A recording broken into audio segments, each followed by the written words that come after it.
players used. There's only 22 starters in the game. But here's how you start a game. You know the Packers score on every game to start the game? Oh, my gosh. Davante Adams, it looked like he was not out. In fact, Rodgers afterwards says, from my angle, I didn't think he was in.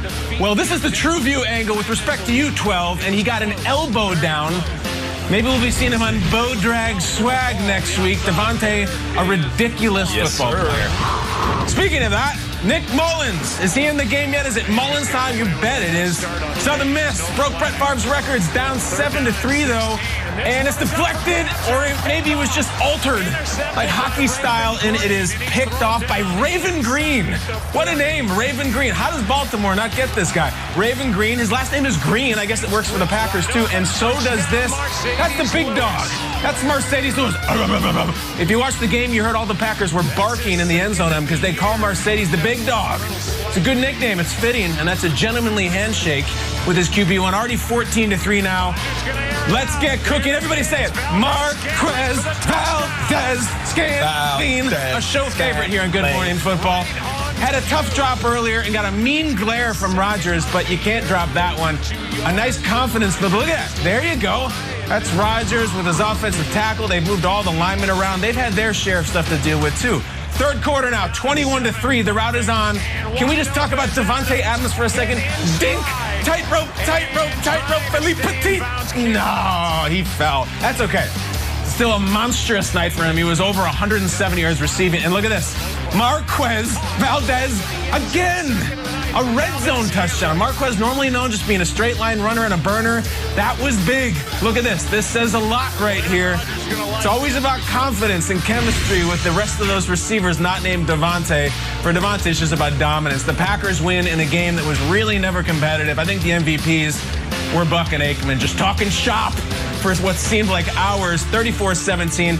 Aaron Rodgers afterwards, a very businesslike, saying, listen, nobody's feeling sorry for anybody in this league.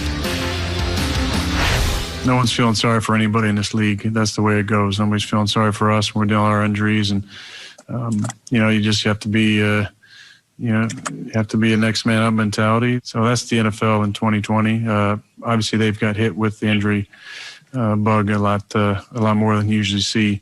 But it's still football. It still feels great to win. It feels good to be 6-2 at the halfway point, first in the division. Aaron Rodgers is happy they're straight. He's right. I mean, the Niners were a shell of themselves. They were short-handed, but it was a dominant win. They were as sharp as they could be on both sides of the ball. What's your takeaway from last night? Yeah, look, that Niners team that played the Packers in the NFC Championship game was a totally different outfit than the one we saw last night. At one point in the game, Buck and Aikman had an incredible stat that not a single skill position player, including the quarterback, took even a snap in the NFC Championship game last year. So here's the shell of a team. And I don't know, Rodgers to me put on a clinic, and the numbers will tell the story, but it's the nuance and the stuff that Rodgers does that doesn't show up in the box score that blows me away when he's in these primetime games and you get a chance to watch him. It's a 3rd and 5 in this game. It's early on. And Rodgers brings everyone out and says, wait a second, look at 95 up top on the bottom here, Contavious Street. He didn't get off the field on time. All right, let's get a free play. It's an interception. Doesn't matter. He already got the first down because Rodgers sees 95 hadn't gotten off the field in time. And when you have all these injuries to a team, you need to take advantage of players who are not familiar with game situations. That's what Rodgers did. And then the touchdown pass to Mercedes Lewis is going to get overlooked in all the Davante Adams talk. But look at this thing, the draw of the design. We said it yesterday on the show. Who's going to have the more creative game plan? Gosh, I don't know what Kyle Shanahan could have done with what the talent they had out there. But Rodgers going to Adams, and then finding Valdez-Scantling and Mercedes Lewis when the touchdowns were needed. That is the creative game plan. It's pound you with 17, give it to Aaron Jones, 33, and then hit you with 83 and 89, and Swerve Irvin, who had a good game. Like, this Packers offense came out to play. The numbers tell the story, but Rodgers, to me, drawing guys off sides, finding other players when needed, and then the demeanor the entire time, either smiling or just a gentleman's handshake for a dog in the end zone after he scores and a good bark afterwards. Packers rolled as they should. Good teams do that to teams like the Niners were last night. You're right. That's right. Rodgers was sharp. He was sharp physically. He was also sharp intellectually. He can't help who's on the schedule.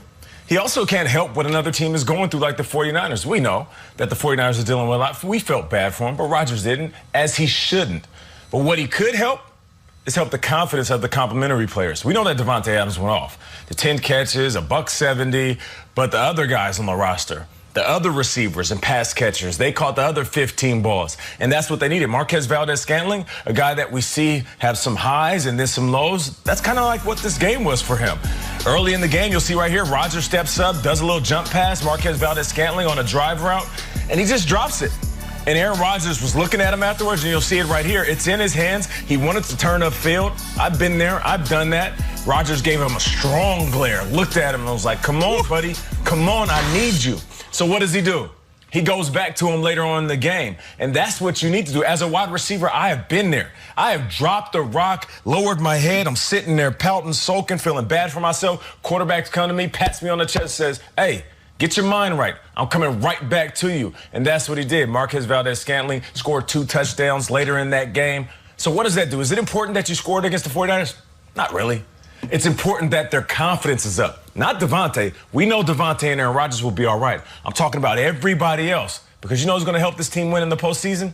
Not Davante Adams, not Aaron Rodgers. The complementary pieces. And they did last night.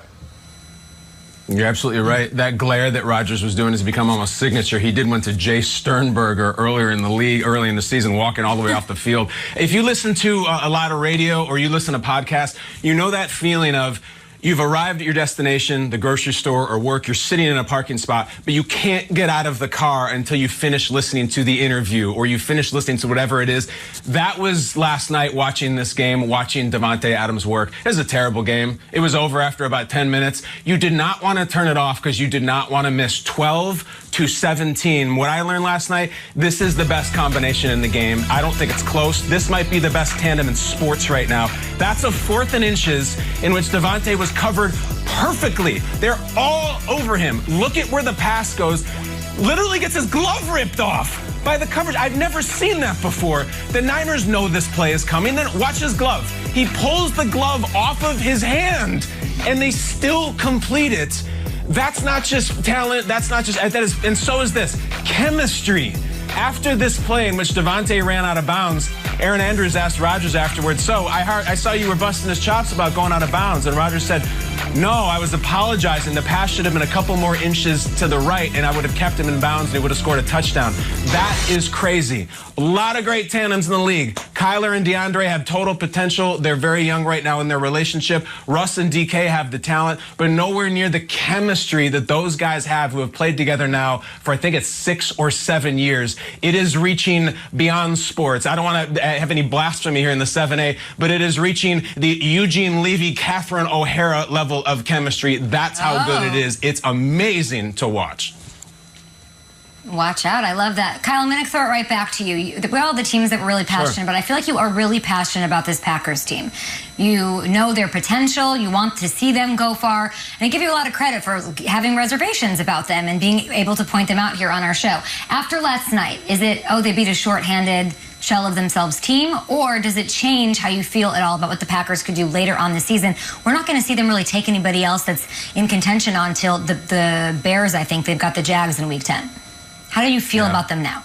I wish it could change a lot. It doesn't change much. In fact, Rodgers, the first thing he said after the game, I mean, really, almost his opening comments were like, this wasn't the same Niners team we played last. We know that this team was unbelievably decimated, unlike I've ever seen. They put on a good show. They made a couple of big catches. But no, as far as what they can do in January against the Bucs or Saints or one of those teams, it does not. I personally, guys, I know the expression is no cap, but Nate, I don't know if I can go any further in this program without addressing what is sitting on your head right now. I mean, I don't think we can get past the 7A. What do you got, Nate? He's protected. Well, listen, this is just a normal hat without the bill. No, it's not. I have, from the back, it looks like I have a hat on.